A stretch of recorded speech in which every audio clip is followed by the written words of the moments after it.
दादी की कहानियां बचपन की सबसे प्यारी यादों में से एक होती है। हर रात हम दादी के पास बैठते और वे हमें बड़ी रुचि और प्यार से कहानियां सुनाया करती थी। उनकी कहानियां न केवल मनोरंजक होती थी, बल्कि उनमें सीख भी छुपी होती थी। एक बार दादी ने हमें कछुआ और खरगोश नाम की कहानी सुनाई थी, जो आज तक हमें याद है। उस कहानी में दो मित्र होते हैं, एक खरगोश और एक कछुआ। खरगोश बहुत तेज भागता था और कछुआ धीरे धीरे चलता था। एक दिन दोनों के बीच दौड़ की शर्त लग गई। दौड़ शुरू हुई और खरगोश फुर्र से आगे निकल गया।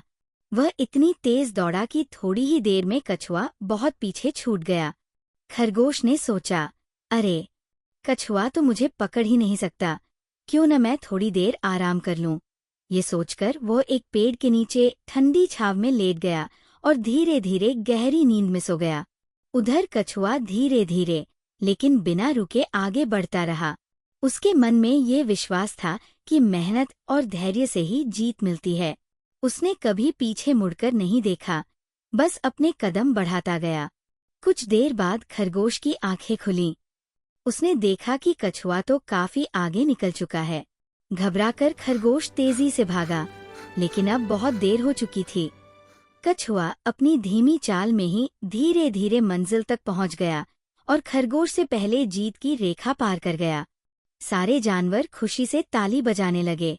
खरगोश सिर झुकाकर शर्मिंदा हो गया और उसे समझ आ गया था कि घमंड हमेशा हार की ओर ले जाता है, जबकि धैर्य और निरंतर प्रयास सफलता की कुंजी है।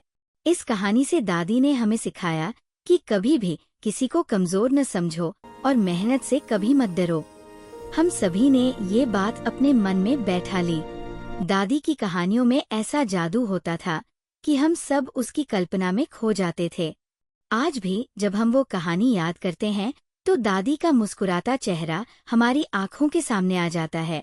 सच में, दादी की कहानियां जीवन का खजाना होती है।